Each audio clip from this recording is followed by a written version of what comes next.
UFC Edmonton betting show. We have 14 fights this weekend. I'm Jon Kelly. Let's hear the picks. We're going to get things started in the women's flyweight division as Jamie Lynn Horth comes in as a minus 218 favorite. The comeback on Ivana Petrovic is plus 180. And we'll start on the Horth side. She is going to be fighting in front of her home Canadian crowd, so the crowd's certainly going to be behind her. But outside of the Canadian factor here, I have no idea why she's this big of a favorite. She's a 6-1 prospect, former LFA flyweight champion. She's coming off a split decision loss to Veronica Hardy. But honestly, I don't rate her skill set very highly at all. She primarily is a striker. She wants to keep the fight on the feet, but she doesn't react well to getting hit. She doesn't put a ton of volume out there, and she struggles in terms of her defensive grappling. And I think this is a matchup where Ivana Petrovic, who is also a very low-level fighter, but I just think it's way too wide here because not only do I expect Petrovic to be somewhat competitive on the feet, mixing in the leg kicks, the boxing, I do think Horth is the better pure striker, but I don't think she's going to be blowing her out to the point where she's covering this big of a price tag. And then you factor in the grappling. Petrovic is at her best when she mixes in the wrestling and grappling like she did on the regional scene, and that's how she won most of her fights to this point in her career. So I think this is one that's going to play out competitively, and I think Petrovic has legitimate upside if she can mix in the grappling like I expect her to. So I like the underdog here. I think there's clear value on Petrovic as the dog at plus 180, and I think Petrovic can actually play spoiler in the first fight of the night and get her hand raised. We'll say it's Petrovic by decision. That's the official pick. Next fight up, we have Cody Gibson, a minus 192 favorite. The comeback on Chad and Heler is plus 160. And this is another matchup where we have a Canadian fighter. I think we might have a Canadian fighter in every single matchup this weekend. So there's going to be a lot of hometown cooking you can suspect by some of these judges. And this could be a potential spot for that because even though I think Gibson is probably going to be, putting a little bit more activity out there and Heler could be low volume at times,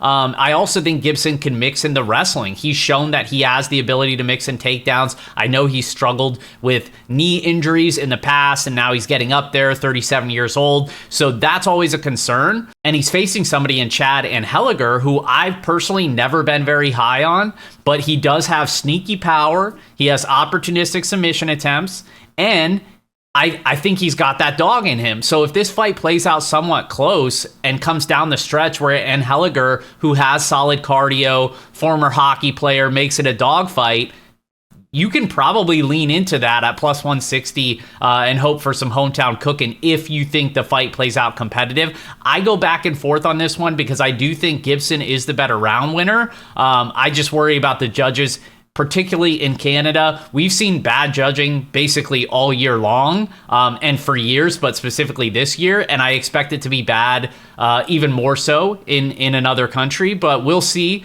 come Saturday. But I do think this is one where we have another potential, some interesting scorecards either way. But I'm going to slightly favor Gibson. I just think the line is to a point where I have no interest in adding him to parlays or feeling any type of confidence. So we'll say it's Gibson by decision. That's the official pick. Next matchup, we have Sidi, a minus 142 favorite. The comeback on Garrett Armfield is plus 120. And Sidi previously fought on Contender Series 2 seasons ago. He had that early stoppage victory over Ramon Tavares on Contender Series where he earned the contract. Then they ran it back in the UFC at UFC 297, and he ended up losing a split decision. So that was his UFC debut. Now he's making his follow-up performance in front of his Canadian crowd. He matches up against Armfield, where I think he'll have a couple advantages. I do worry about the defensive striking of Sidi because he's shown that he can get very reckless at times. He can be clipped, he can be hurt, but I like the volume. He definitely has some power. 7 of his 11 wins have come by knockout, and he's been improving his grappling over the years too. He's got some opportunistic submission attempts, and I do think he's actually the pure better grappler than Armfield, but I do expect Armfield to have the power advantage on the feet. So this is one that I could see playing out very competitively, where Armfield has the early knockout upside or potential for big moments early, whereas Sidi likely takes over as the fight goes on and should have a grappling advantage if he tends to go to it. So we're going to slightly favor the Sidi side. I expect it to hit the judges' scorecards. We'll say it's Sidi by decision. That's the official pick. And up next in the heavyweight division, we have Rodrigo Nascimento, currently -115, with Alexander Romanov on the comeback at -105. And this is one where I could see the path to victory for both fighters. Obviously, Romanov, we know the story of his career. This dude is very explosive early in fights. If he can land the takedown, get to a dominant position, he is going to look to finish, and he's very dangerous in doing so, but he has a very tight window, because unless he's able to get to that dominant position and find a finish, more than likely he's going to fade down the stretch and potentially even get himself finished. So it's one where I think early I favor Romanov, and I think Romanov can and will get the takedowns and even potentially find a finish. But unless he's able to do that in round one, I expect Nascimento, the cardio, the overall well-roundedness to take over, because he is going to be the better striker. I do expect him to have more in the gas tank if the fight does extend, and he is a BJJ black belt as well. So if we see Romanov start to get tired, the takedowns don't come anymore, not only can Nascimento potentially hurt him on the feet, but then I think Nascimento could even be the better grappler once Romanov is tired and potentially look to finish himself. So the official pick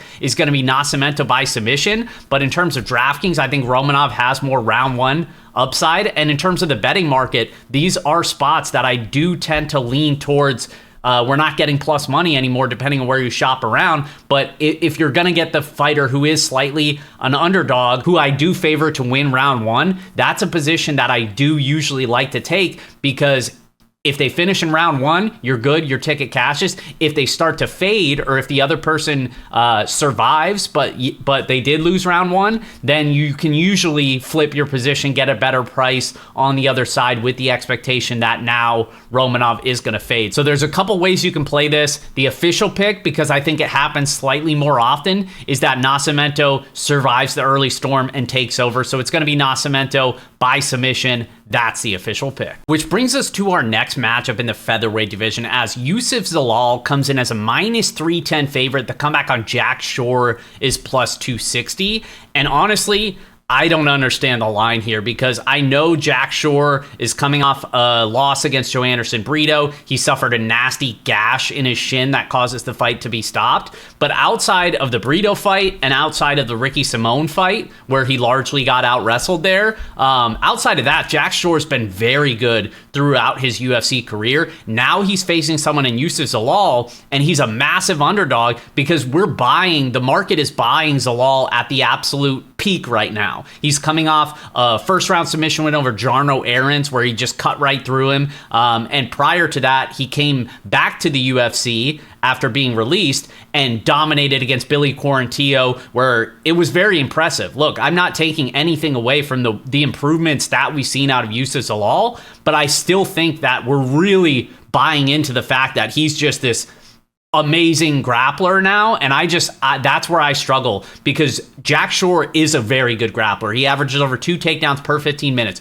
Let's remember, Yousef Zalal still only defends takedowns at 60%. He can potentially give up takedowns here as well. He also tends to give up his back when being taken down. Jack Shore, 8 of his 9 submission victories have come by rear naked choke. That is his signature move. If you give him his back, he's very good at finding the choke. Additionally, Shore has really only struggled with the super physically strong, very physical fighters, Ricky Simone that I mentioned, and Joe Anderson Brito. Outside of that, unless you have a clear athleticism and physicality advantage over him, he's going to be very competitive at worst. On the feet, he's got a good jab, he's going to mix in the leg kicks, and he's going to put more activity out there. Yousef Zalal has never been a high volume guy. He averages under 3 significant strikes per minute, and so I feel like at this price, you are banking on the fact that he's just going to put on a grappling clinic over the best grappler that he's faced outside of Ilia Topuria, featherweight champ.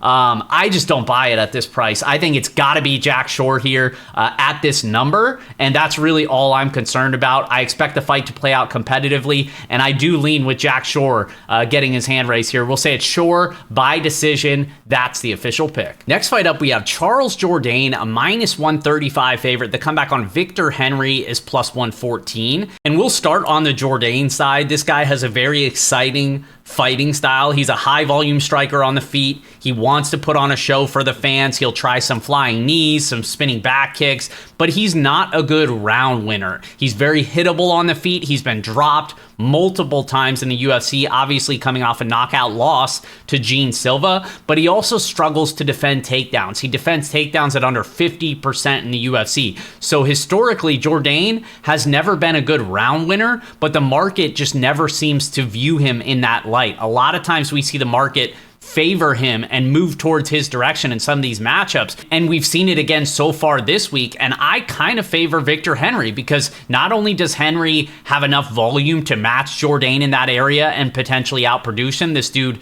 basically puts on a pace for 15 minutes. That's all he's looking to do. And even though I don't expect him to put on a wrestling clinic, I think maybe he can land a takedown or two. I also think he's got a clear durability edge. The guy's never been finished in his entire career. And I already mentioned that's a potential leak of Jordane as well. So this is one that I do expect to play out competitively, where I slightly favor Henry due to the volume, potential to mix in a takedown or two, and the durability as well. So I'm going to side going against Canada. Again, I'm probably rooting against them a lot on this card, but I just feel like some of these numbers on the Canadian favorites are a little bit too inflated to where there's got to be value on the other side. We'll say it's Henry by decision. That's the official pick. And next matchup, we have Jasmine Divicious, a -225 favorite. The comeback on Ariana de Silva is +185. And this is another one where this is kind of the theme of this card. I think the Canadian favorite might be getting a little bit too much respect,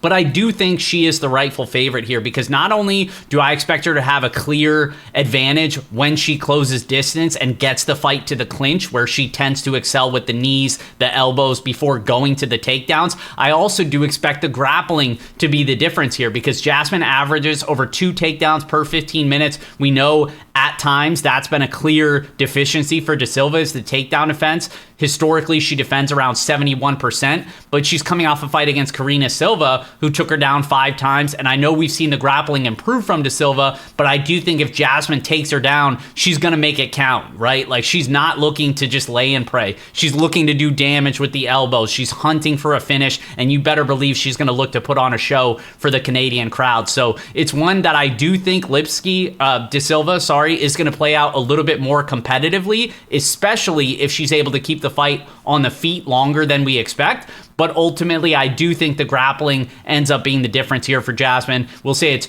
Divicious by decision. That's the official pick. And next matchup, we have Aiemann Zahabi, a -125 favorite. The comeback on Pedro Munoz is +105.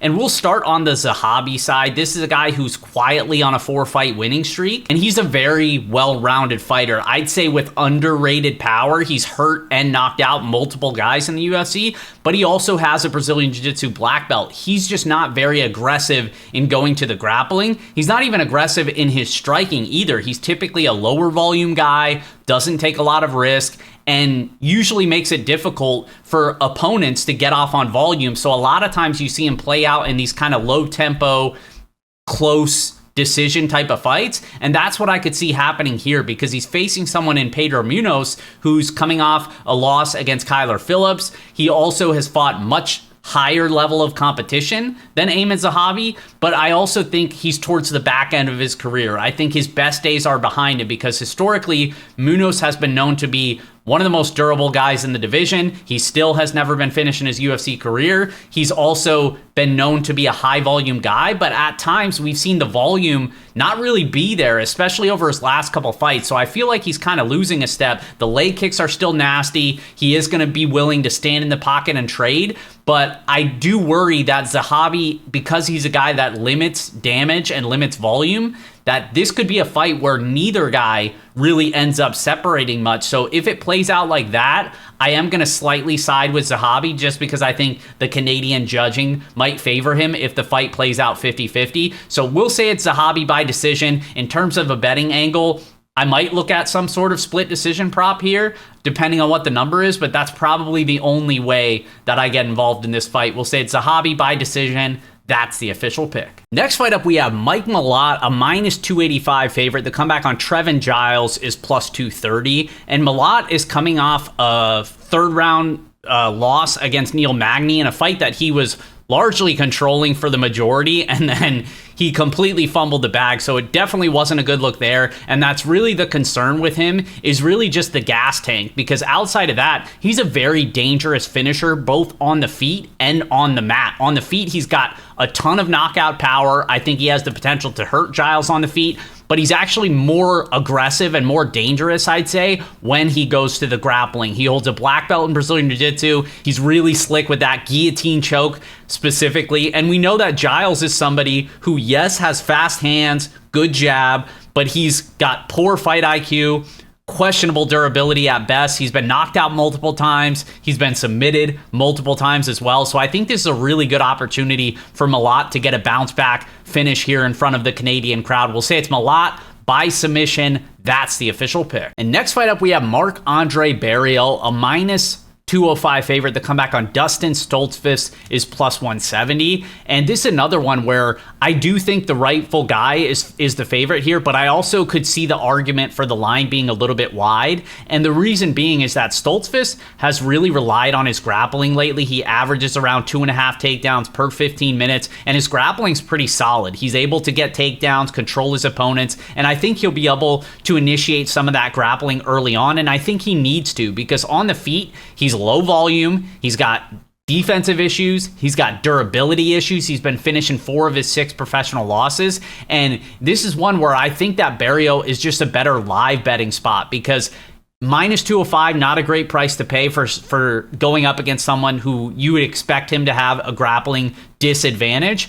Whereas Stoltzfus might be able to control him a little bit early, but Barriault, the power bar, typically builds into his fights and is going to have much, much better optics as we get into rounds 2 and round 3, so that I find it hard to see Stoltzfus winning on the judges' scorecards for that reason. We'll say it's Barriault by decision. That's the official pick. Next fight up, we have Kai Machado, a minus 148 favorite now. The comeback on Brenson Ribeiro is plus 124. And this is clearly a pink slip fight to me. The loser likely gets their walking papers here. And I think Kai Machado is gonna basically give it his all here to put on a show in front of the fans, making his light heavyweight debut. So he's actually cut down a lot of weight. He looks much more lean this week, and I think that's something that will translate in the octagon, because this is a guy who, even when he was up at heavyweight and kind of out of shape to a degree, he still had pretty solid cardio, pretty solid volume for the division. He's also willing to try some flying knees, some fun stuff. He's an exciting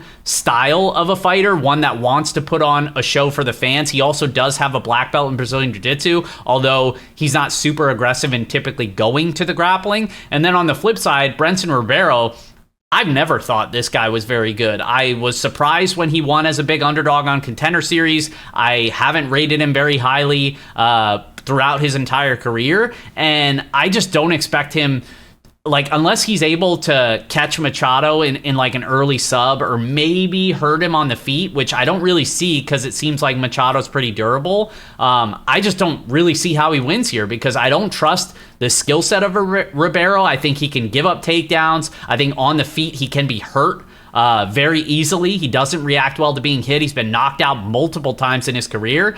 So I just don't really...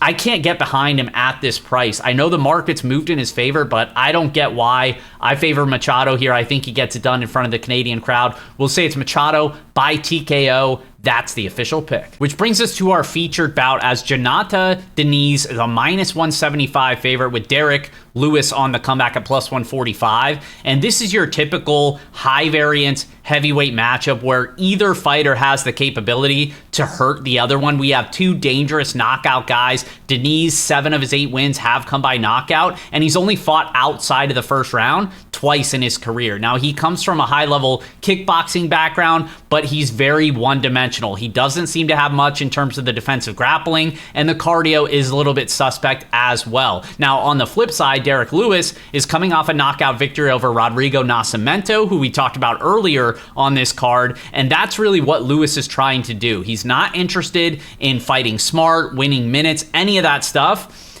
Fisco Burr. He owns the most knockouts in UFC history, and he is basically just waiting to land that one kill shot. And so this is one that I could easily see both guys being able to win by knockout, but in terms of who I'm going to pick, I have to favor Denise, who I expect to have the speed advantage on the feet. He can implement the leg kicks as well, and I do think he's the more durable of the two. Derek Lewis has been knocked out 7 times in his career, so it's one, again, it's kind of a coin flip. I'm going to side with Denise for those reasons. We'll say it's Denise by TKO. That's the official pick. And using the trends tool at fightnumbers.com, part of our betting package, we've seen that over the last 3 years, heavyweight favorites are 69 and 27, returning a 4.9% betting ROI. That's if you assume you've bet 1 unit on every heavyweight favorite at the closing line for the last 3 years. So very interesting data there. Heavyweight favorites, will they continue to roll? We'll see this weekend. You can check out that and a lot more trends at fightnumbers.com, part of the betting package as well. Which brings us to our co-main event, as Erin Blanchfield is a -130 favorite. The comeback on Rose Namajunas is +110. And this is actually going to be a 5-round fight. So back-to-back weeks now, we've seen the co-main and the main event both be 5 rounds, which I actually prefer to see. I like seeing the co-main event be 5 rounds as well. I also like just seeing certain fighters tested over 25 minutes, especially if it's a matchup that I'm genuinely interested in. And this is one of those matchups because we know Blanchfield is coming off a main event loss to Manon Fiorot. That was at the Atlantic City card, so I know there was a few of us that were able to watch that fight live. And you saw Blanchfield really struggle with the physicality of Fiorot. She wasn't really able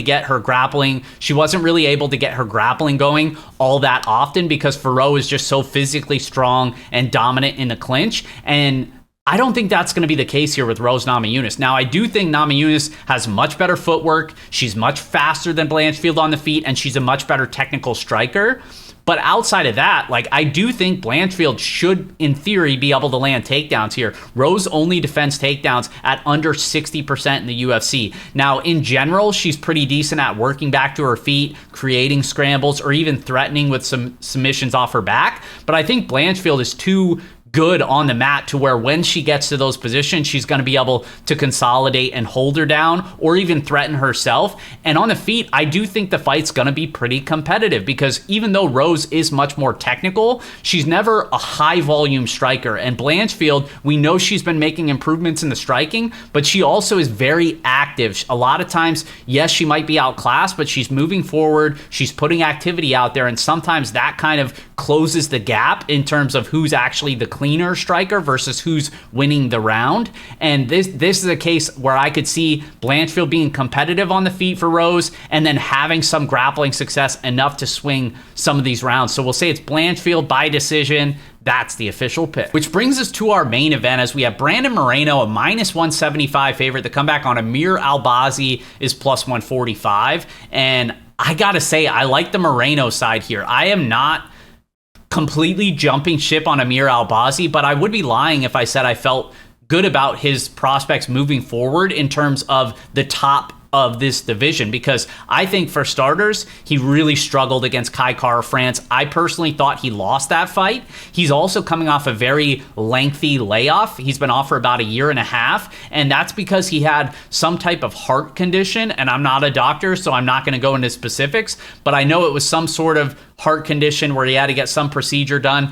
He's also suffered a cervical spine injury as well that he had to have surgery on. So those things are typically never good to see for anybody, but particularly some of these smaller, faster guys. Like you never want to see those type of things. Now he's facing someone who I think is the best scrambler that he's ever faced. Brandon Moreno, historically one of the best scramblers in the division. Moreno is going to be the better wrestler as well. And I actually think Moreno's the better striker. He's the better pure boxer. He's going to mix in the leg kicks. And one thing we could rely on from Moreno is the activity. And that's something that really took a step back in Albazi's first 5-rounder against Kai Kara-France. He landed under 50 significant strikes in that fight over 25 minutes, and he's never been a high volume guy. A lot of his fights throughout his career, he's had to have that grappling success, and I just don't think that's going to be a path to victory for him here. And if he can't have success in the grappling, then you're banking on him to outstrike Brandon Moreno over 25 minutes. I just don't see it. Moreno's proven much more than Albazi at this stage in his career, and against the best fighters in the division multiple times and over 25 minutes. I think he's going to have the cardio advantage, the activity advantage, the wrestling advantage, and be the better scrambler on the mat as well. We'll say it's Brandon Moreno by decision. That's the official pick. And as always, guys, fightnumbers.com will have all of my projections. We'll have the betting picks up by Pepe and Ozzy as well. The betting trends tool that I mentioned. Ton of other stuff. Check it out. Fightnumbers.com. As always, appreciate the support. Best of luck, and we'll see you guys next week.